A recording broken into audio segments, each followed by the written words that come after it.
Morning, friends. We are on Chapter 1, Part 2.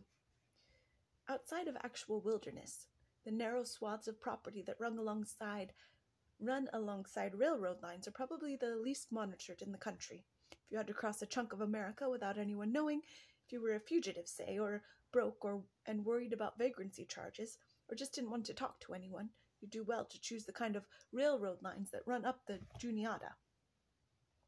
There are almost no police on railroad lines, no suspicious homeowners, no dogs, no security cameras, and no floodlights. And geographically, railroad lines are pathologically efficient. They transect swamps, split towns, bore holes through mountains, and run sea-cant across graceful riverbeds. Railroad lines will never make you waste a step or walk up a hill, and if you're walking all day long, that's pretty much all you want out of a route. The rails are high-quality steel rolled at the foundry into 39-foot lengths that weigh around 1 ton and are welded into sections almost a quarter-mile long. The continuous welded rail, as it's called, is laid onto steel tie plates spiked into wood cross ties that sit on beds of crushed rock called top ballast. The top ballast is irregular and hard to walk on, and the ties are spaced 21 inches apart, which, coincidentally or not, falls midway between a long stride and short stride. It is extraordinarily hard to walk on the railroad track. Track is often laid in summer so that in winter it contracts with cold into a state of tension. Straight sections are called tangents and designed to absorb the sudden load of a mile-long, 30-million-pound freight train moving 60 miles an hour. On curves, the tracks are banked, also known as super-elevation, so that the load remains the same despite the centrifugal force. But if a train goes too slowly, it will sit heavily on the inner rail and wear it down. Railroad steel will also creep lengthwise or buckle sideways despite stabilizing anchors, and pumper ties will collect rainwater beneath them and shoot it sideways when trains pass over.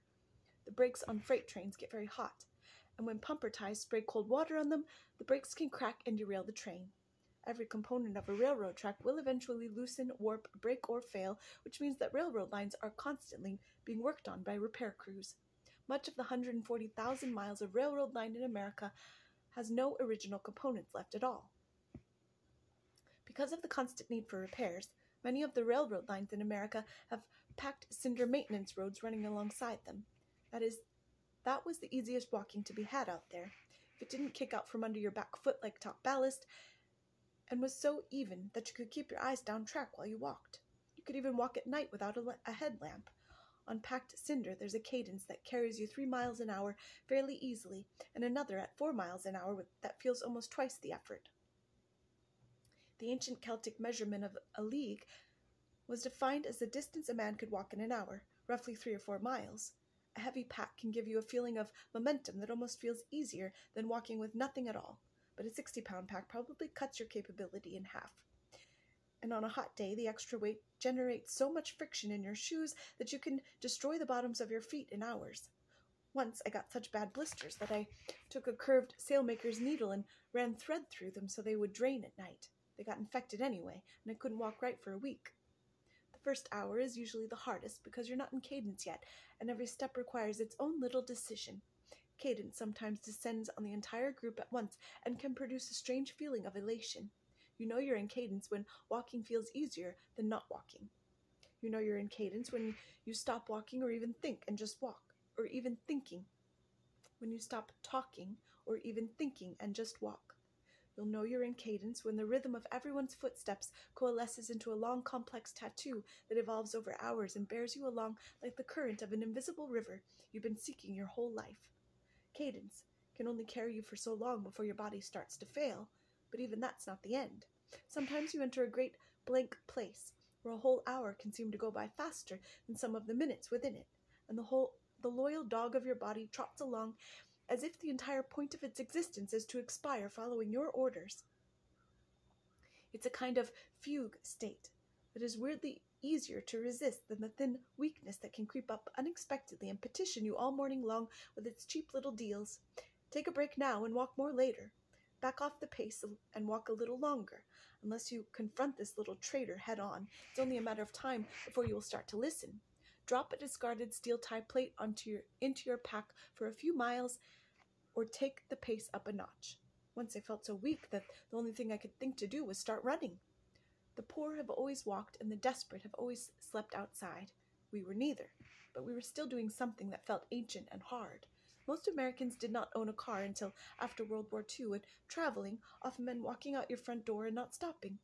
During the Great Depression, 1/4 of the labor force had no work, and there were so many Americans on the move that rural schoolhouses were often left unlocked so travelers could find shelter for the night. Schools always had a well to draw water for the horses and benches for the children to sleep on. Families generally stayed in the schoolhouses, and lone men slept in people's barns, when they were lucky, or simply out in the woods. We walked around 400 miles, and most nights we were the only people in the world who knew we were there, who knew where we were. There were many definitions of freedom, but surely that is one of them. We slept under bridges and in abandoned buildings and in the woods and on golf courses, and once on a strip of sand on the western shore of Chesapeake Bay. The poor neighborhoods were easy to walk through because people would offer us water or ask if we were okay. In affluent areas, they were most likely to call the cops. Walking through a rough stretch into Wilmington one night, a car pulled up, and a young black man stuck his head out of the passenger window. "Hey, where are you all headed?" he asked.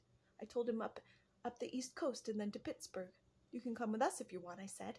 Without a word, he started to open the car door until a female hand grabbed his arm and pulled him back in. "Oh, no, you don't," she said, and the car went fishtailing off down the street. Whoever he wasn't really going to join us. It was a joke. The funny part, presumably, being that even walking to Pittsburgh with 4 men he didn't know was more appealing than staying home.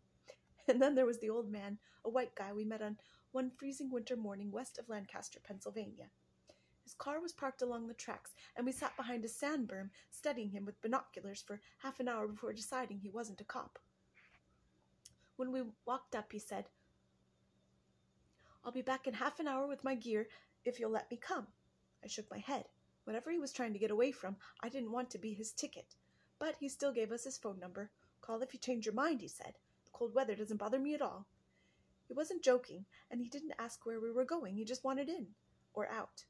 You had to wonder about a man who saw 4 men walking along railroad tracks in midwinter and thought they had more to offer than his life at that moment. He didn't need us in order to walk out his own front door, but lots of things that look like freedom when you're with other people are just a form of exile when you're alone, and vagrancy might be one of them. But the inside joke about freedom, you would have found out soon enough, is that you're always trading obedience to one thing for obedience to another. Whatever the man was fleeing, it couldn't have been more onerous than living outside in the middle of winter, but he clearly didn't care. The tasks we gave each other were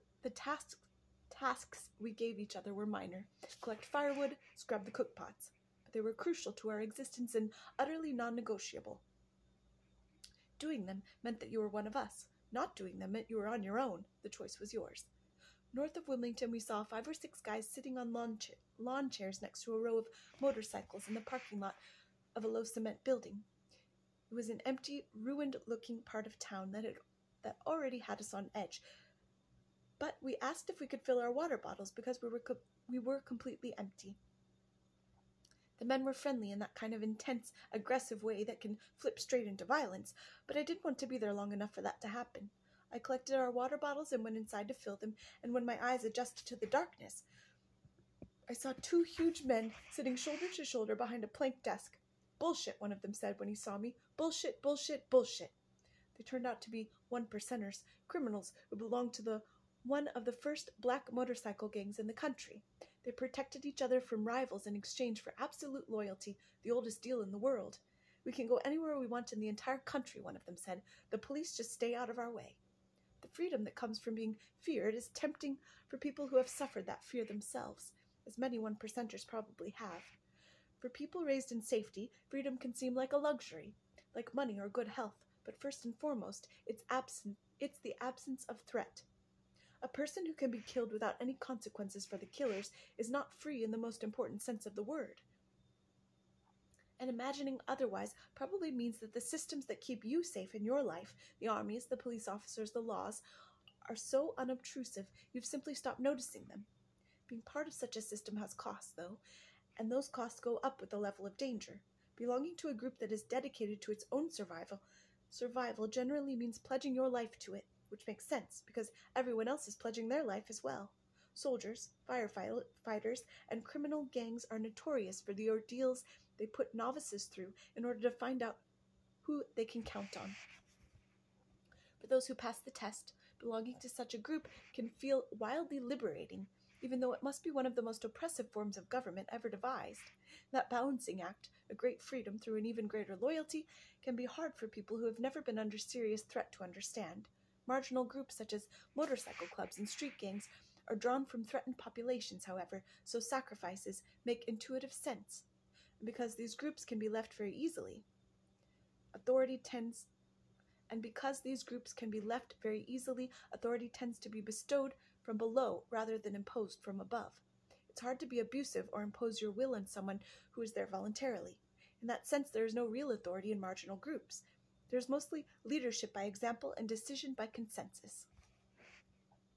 In the Lawndale part of Chicago's West Side, a street gang called the Vice Lords carved out 50 or 60 square blocks of home turf by putting these principles into effect in the 1960s. It was an exceedingly violent time in Chicago, and for many young black men, belonging to a gang that controlled territory was an obvious way to survive. A young anthropologist named Lincoln Kaiser spent 2 summers with the Lords documenting how this was done. The Vice Lords' initiation sometimes meant fighting everyone in the club at the same time, and membership was simply defined as joining any street fight that involved another Lord member, regardless of the odds. If you failed this simple test of loyalty, you risked being bundled into a car and dropped off in rival gang territory. What happened to you was your problem. The reward for such loyalty was twofold. You were safe from other gangs, and you had equality within your own. There was no seniority or special privilege within the Lords. Leaders were those who could get others to follow them, and members were those who were willing to fight for the club. Any other metrics were considered a waste of time. Cheap wine had an almost ritual importance among the Vice Lords, and the way it was distributed reinforced the radical equality that kept the gang intact. Members would pool their money to buy a bottle, but every member got the same amount of wine regardless of how much or how little he had contributed. And a first portion was always poured into the sidewalk for Lords who were no longer there. Even death or imprisonment could not keep those men from benefiting from membership in the group. Have a good day, friends.